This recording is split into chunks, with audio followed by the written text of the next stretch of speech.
The challenge of the Yukon.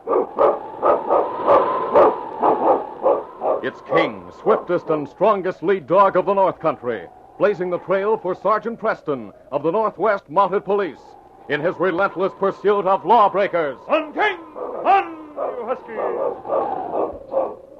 Gold. Gold discovered in the Yukon. A stampede to the Klondike in the greedy race for riches. Now back to the days of the gold rush, when Sergeant Preston and his wonder dog King battled through storm and snow to preserve law and order as they met the challenge of the Yukon.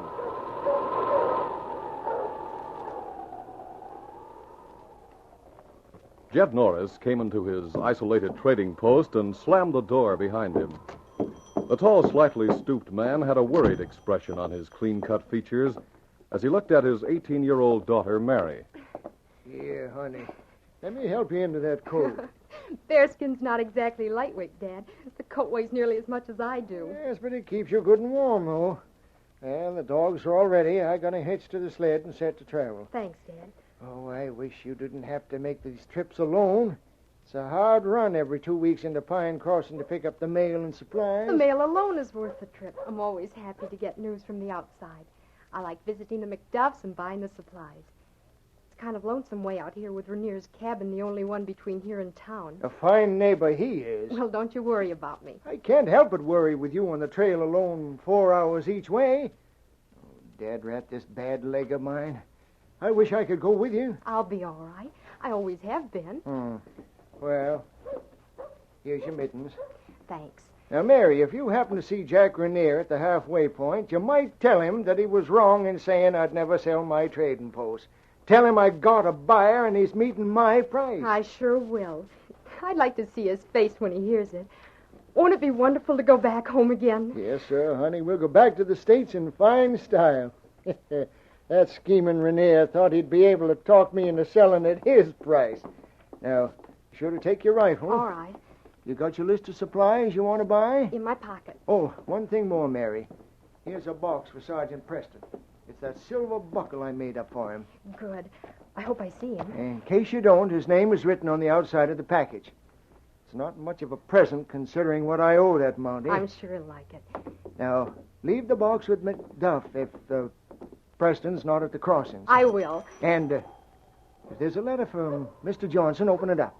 If it calls for an answering, you can answer him and mail the letter while you're in town. I'm expecting he'll write and let us know when he's come to take over the post. All right, Dad. I guess I'm all set. Now, you be careful, Mary. Don't worry, Dad. And don't forget Preston's pocket. I won't. Goodbye.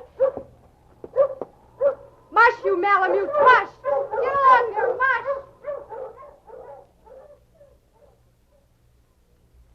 Jack Rainier had been a gambler, and a crooked one until his various tricks with cards made him unwelcome in the Yukon settlements. While he made plans for a bigger score, he had taken over a deserted cabin halfway between the town of Pine Crossings and old Jed Norris's trading post. His wife, Dolly, had gone with him. Jack, listen to me. Dolly, it's no use arguing. I want Norris's trading post, and what I want, I get. But capturing Mary Norris, that girl's never done anything to you. My plans are made, and Mary Norris fits right into them. If I'd only known you were bad all the way through. Save it, Dolly. You didn't marry me because you loved me. I haven't been fooled for a minute. You just wanted to get out of the towns so that Mountie wouldn't find you.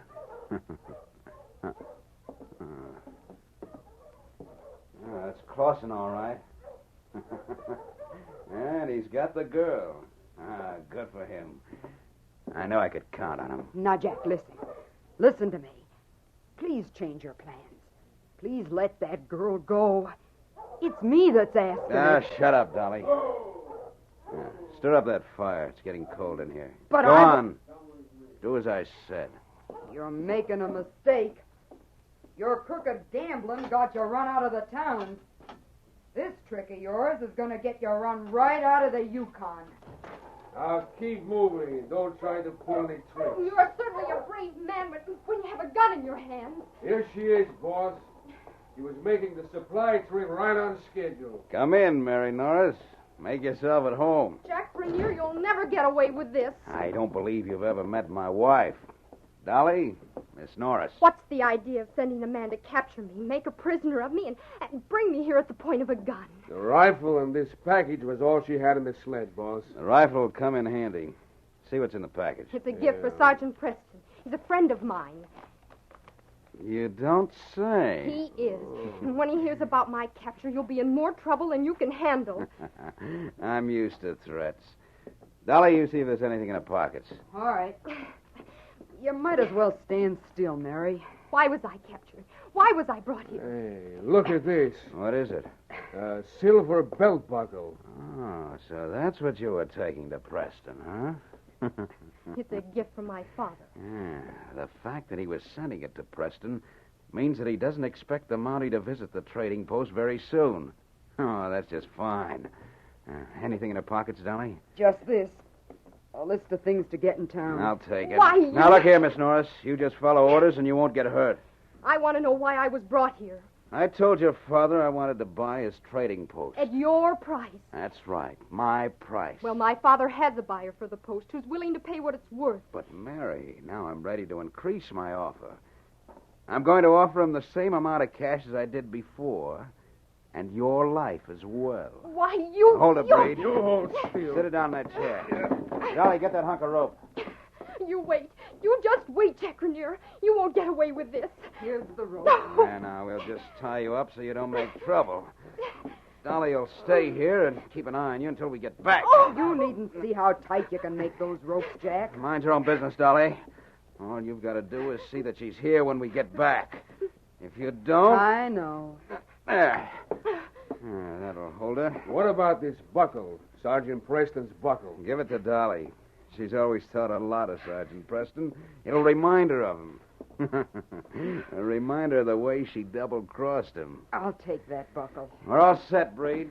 Get into your pocket and hurry up. It won't take me a minute. It looks like a bad blizzard coming, and I don't want to get caught in it. I'll take the girl's rifle and dog team and her shopping list to prove to her father that we've got her. My father will kill you for this. Yeah, you're right, boss. The sky looks bad.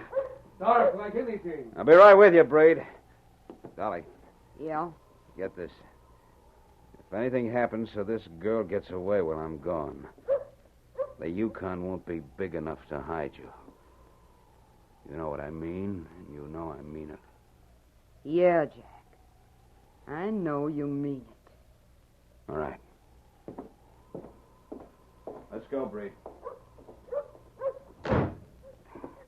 Well, kid, I'm sorry. Your husband must want my father's trading post mighty bad to go this far. He wants anything that'll make money. The ermine pelts that are trapped up here are worth plenty. I know that. My father buys them from the trappers. He pays fair prices for them. Jack'll deal with the trappers like he deals with everybody else. They'll take it or leave it. Why doesn't he open up his own post? That'd mean competition. He won't stand competition. Besides, there's not time. Not time? No, he's got a contract lined up with a buyer in the States to deliver skins at the end of this season for a fancy price.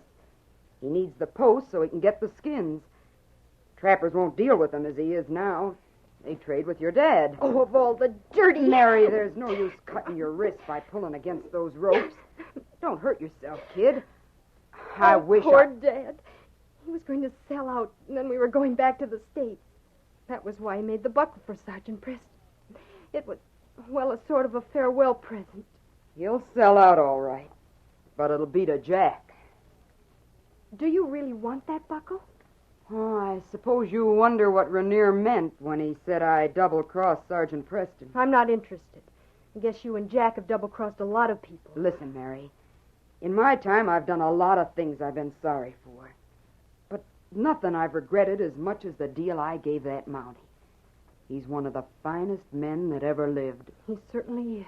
He staked me to go back to the States. Staked you? Yeah. I was a singer. I went to work in a dance hall up here. You sang at a dance hall? Yeah. The only men you see in those places are dirty, sweaty miners and the crooks that are out to take their gold. I didn't think I'd be there long. I needed money. That's why I took the job. But the manager of the place saw that everybody working for him stayed broke. He'd take so much out of our pay for food and costumes. By the time he was finished, there wasn't much left. Oh. It's a rotten kind of life for anybody. I wanted to get out of it, out of this country. Then I got a letter from a friend in the States offering me a job. Well, why didn't you go? I didn't have the fare, kid. And that's when I met Preston. He came to the dance hall to arrest a man who robbed a bank in Big Rock. I got talking to the Mountie. He lent me the money to go back home. I said I'd pay it back just as soon as I got to the States. What happened? I thought I could double what he gave me on one of Rainier's crooked gambling wheels. You lost? Why would I be here if I didn't? I was so ashamed to face Preston after that I've been dodging the towns ever since. I married Jack, and we've kept moving. But Sergeant Preston would have understood. How could he, Mary? He was trying to help me get out of those places. He gave me a one-way ticket out of them. And I turned right around and got myself in even deeper. I couldn't face him now. My hair's grown in natural since I seen him last, but he'd recognize me. I see. Oh, that's too bad, Dolly. I've owed Preston that money all this time. If he thinks of it, he probably figures I'm a deadbeat.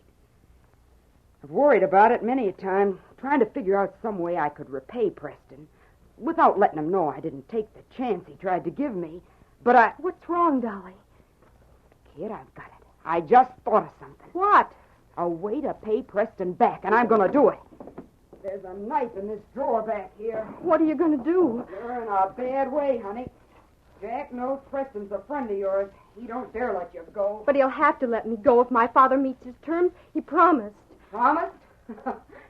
His promises don't mean nothing. He wouldn't dare turn you loose so you could tell about being captured.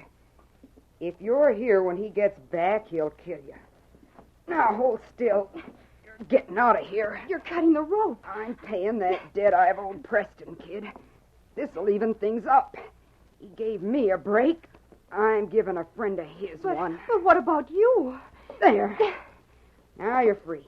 Stand up, Mary. I heard what he said when he left, Dolly. I'm sure he'll kill you. Jack? Why, honey, I could handle that tin horn the best day he lived. Besides, I got a gun hit anyway. If he gets too tough, I'll kill him. I kid him along all the time. But he's dangerous. Oh, don't worry about me, honey. I can take care of myself. I'll get your coat. But what about the weather? They were talking about a blizzard. Here, now, get into your coat. There's a blizzard coming, all right, but it looks like it'll come from the north. You head south for the crossings. Go there and get Preston. Tell him to go to the trading post. Your dad might need help. Mary Norris started south toward Pine Crossings at a fast pace. Her concern for her father kept her traveling rapidly for a quarter of a mile. And then, almost imperceptibly, she began to slow down. Funny. The wind's dying down. Maybe it'll be easier now. But the ominous quiet was the calm before the storm. Suddenly, as if at a signal from an unseen hand, the storm broke.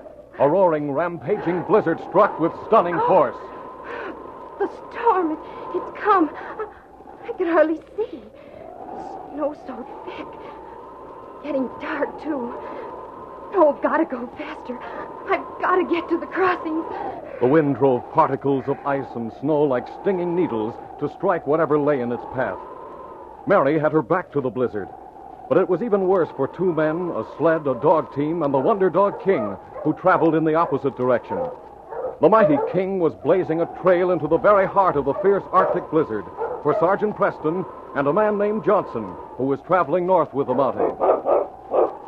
King looked back at his master through the snow, expecting at any moment to hear a command to halt. On, King! On, you huskies! The great dog wondered what could be so urgent that Sergeant Preston and this stranger traveling with him would continue bucking one of the worst storms the dog could remember. At last, the welcome cry came. All right, fellas. Okay. Follow you huskies. We'll stop here, Johnson, till the storm dies down. Sergeant Preston, there's no shelter here. Don't even see any trees. See those drifts? They won't give us any protection. The wind's polished the surface to an icy crust. We can cut right through and scoop out the soft snow to make a shelter. Come on, get out your knife. Come here, King. You can help dig out the snow. What'll we use for digging? Snowshoes? When we get this drift hollowed out, it'll be snug and warm inside. King helped scoop the snow from inside the snowdrift. Then the Mountie unharnessed his dogs, broke out provisions, and fed the team. King ate apart from the others. He watched the pack of huskies wolf their food ravenously, while he finished his own dinner slowly. He watched his master prepare to wait out the storm, and kept an eye on the team of sled dogs until they curled up beside the snowdrift. Come on, King. In here with us. Sergeant, what's that? A wolf, but don't worry about it. They won't bother us while King's around. That's it, fella. You settle down between us. You certainly know how to meet the wilderness. It's surprisingly warm and comfortable inside this snowdrift. I never expected to find shelter tonight. I wanted to cover as much ground as possible, but there's no use pushing on against a storm like this. We'll be much better off to spend the night here and shove on in the morning. Well, that suits me. I'm tired. Both men were soon asleep inside the snowdrift. But Mary Norris had found no shelter from the storm. Darkness as well as the blizzard had overtaken her. With the sky blotted out, her only sense of direction was the furious storm at her back. So tired. So hard to walk. Wind seems to be dying down. Which way was it coming from? I can't tell which way is north. A wolf. I don't dare stop. He'll attack, close in. Gotta keep going. In spite of her resolution, Mary's weary feet stumbled. She fell, and then, with an almost superhuman effort, began to crawl, dragging herself through the snow on hands and knees. I can't do it. I can't go on. I've got to rest.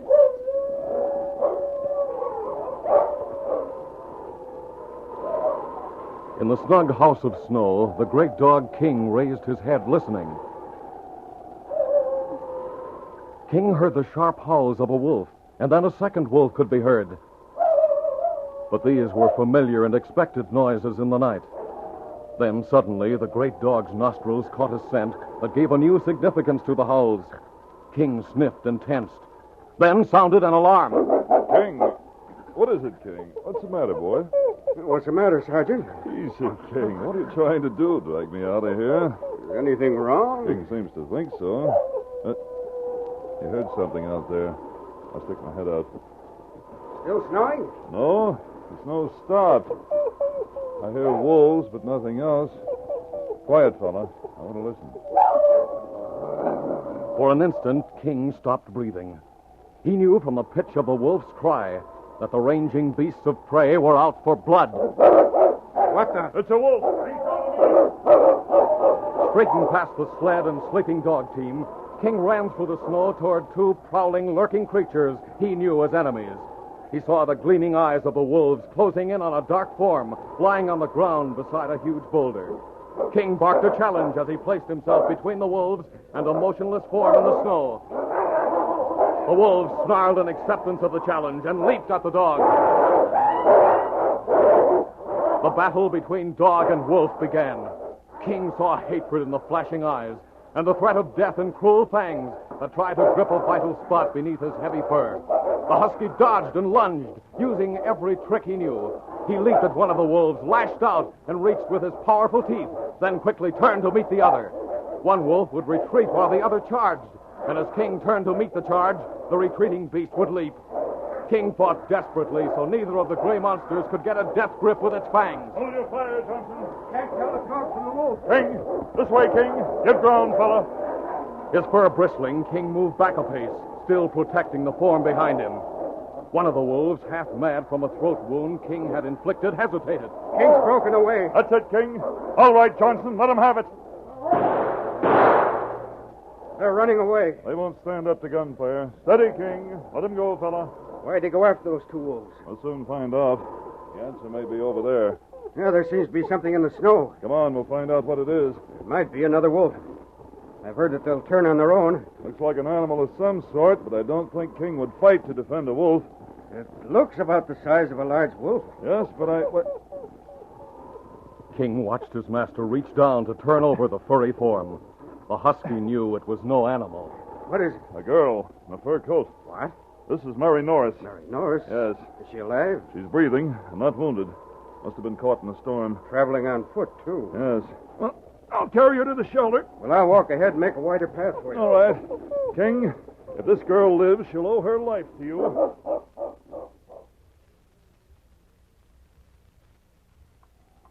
If she can just swallow a little warm broth. I wonder what she's doing so far from the trading post without a dog sled. We've got to take her someplace where she'll have better shelter and more warmth. She can't stay here. You're right, Sergeant. Well, the storm's died down now. Yes, I think we'll shove on to the trading post. See if you can get her to drink more of this broth while I harness the dogs.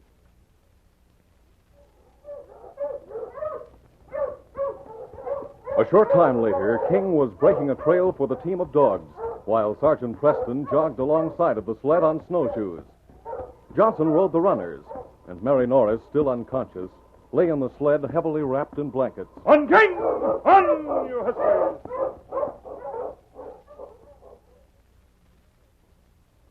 The blizzard that had forced Sergeant Preston to seek shelter had also stopped Jack Rainier and his outlaw friend, Breed Clausen. It was midnight when the two finally reached Jed Norris's trading post.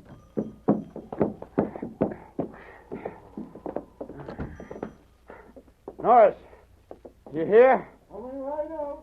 His room's all right back there. Probably turned in for the night. Well, what kind of... Rainier, That's right, Jed. I've got a friend with me. what are you doing here? You don't seem glad to see me, Jed. I'm not. Oh, that's too bad. I can't turn men out in the night, Rainier, but I can refuse to be friendly with them. You know where to find bunks. Get out the first thing in the morning. I'm here on business, Jed. I've got no business with you, and you know it. You and your pal have done too much stealing to get your furs. You will do well to listen to Rainier tonight, Norris. He has something to sell. I don't want anything either of you are selling. It's likely stolen Open goods. the pack, Breed. I'm going back to my room. You gents go or stay as you please. You're here alone, aren't you, Jed? That's none of your business. Here, take a look at this, Norris. The rifle? What about it? The girl who carried this rifle might have trouble getting home. That's my daughter's rifle. That's right. She had this list of things with her. You recognize this paper? What? Mary's handwriting. You've captured her. That's right. Jed, you wanted to sell your trading post so you and Mary could go back to the States. I'll buy it. I told you before I wouldn't sell at your price. Things have changed. I offered you $200 in cash. Now I offer you the same amount, plus the life of your daughter. Why, We'll draw up the bill of sale, and you can be on your way. You'll meet Mary on the way to Dawson. Just keep right on traveling until you get to the States. You Never mind the miserable- comments. You've heard my terms. You can take them or leave them. If I refuse, if I don't sell out to you... You know what will happen. You weasel-faced tin horn that ought to have been run out of this country, you... Do you sign or don't you? How do I know you'll keep your part of the bargain? How do I know Mary's not dead right now? Now, look, Jed, all I want is a trading post. Sign the bill of sale so everything's legal. And give me your word you'll clear out without going to the law, and I'll keep my part of the bargain. I don't want to kill Mary. But if you don't sign, I've got no choice. I'll have to kill both of you. If you just bring Mary here and let me see that she's alive... You've heard the proposition. I've got to think it over. There's no time to think it over. I've heard you got a buyer all lined up. That's why I want to close the deal now, my way. Are you going to sign? All right, Rainier. I'll sign. Good. Hand me that pen there. Yeah, I get the pen for you. You're showing good sense, Norris. Good sense. Sign your name on this line right here. Now that's it, Jed. Rainier, if you've lied about Mary's being alive... She's alive. Now, Breed, you sign. Yeah. Wait. Someone's coming. Let me look out the window. Can you see who it is? It's a Mountie. Mountie. Preston. Give me that bill of sale. Hey, you don't have to snatch it. Listen, Norris. If you want to see Mary again, get rid of Preston. Breed and I'll go into the next room, but we'll listen to every word. Come on, Breed. Be careful, Jed. Remember, we'll be listening. How can I get rid of him? Hello, Jed. Come in, King. Oh. Hello, Sergeant Preston. Up late, aren't you, Jed? Yes. Just about to turn in. Quiet, King. I know, boy. Anyone here, Jed? Why, no. Nobody's here. You sure? Oh, you mean the wet footmarks on the floor? I saw snowshoes at the door. I was out for a little while. Oh, I see. It was quite a blizzard we had, Jed. King walked at Sergeant Preston's heels, heading toward a door leading to another room. Good thing you weren't out in it. King and I had to take shelter till it blew over. Otherwise, we'd have been here before this. Sergeant, wait. Take him, King! That dog. Look out. He's jumping. Wait, Sergeant. No. I'll show you. Oh, you don't! Oh, Reed. Steady, King. Down, boy. Get this dog away. You're covered, Rainier. I'll take that gun. How did you know we were here? I saw your tracks. You made a mistake. There's no mistake. I've heard about the game you're playing. Drop your gun, What? Jed, put that gun down before King jumps you. You know what's at stake, Norris. Keep that gun where it is. I'm sorry, Sergeant, but you have no reason for coming in here like I this. have reason to arrest these men. Breed Clausen's been wanted for a long time. No. Lower your gun, Jed. You don't understand, Sergeant. I can't. I'll say he can't. Jed, if you're thinking of Mary, she's safe. She told me Rainier would be here. What? Preston, you're crazy. She's on my sled. Johnson, the man who came here to buy you out, will be along with her any minute. Now, wait, Jed. Don't lower that gun. How do you know he's telling the truth? It's a trick. Hear those dogs outside, Rainier? They're no trick. You're finished. Dad, oh, Dad. Mary, you're safe, honey. Oh, Dad, did Rainier hurt you? He was coming here. No, Mary, he didn't hurt me. Dad, a woman named Dolly helped me get away. What? She's married to Rainier. Dolly. Why, that double-crossing little... Wait till I get my hands on her. You won't have a chance to do anything. You're going to jail. Oh, Dad, she saved my life. Dolly, huh? I never heard of Dolly Rainier. Sergeant Preston knows her. Oh, yes, I do know her. I'd heard that she married this gambler. Rainier told her to keep me at their cabin, but she let me go because she said she owed you a debt, Sergeant. She remembered, eh? Well, she won't regret it. I'll reward her. You won't have to, Jed. There's a reward out for Breed Clausen, and I'll see that Dolly gets it. It should be enough to take her back to the States if she wants to go. Oh, she does. She can go back with Dad and me. We'll all go back home together. Well, Sergeant Preston, I see you got your men. Yes, Johnson, I did. My case is closed.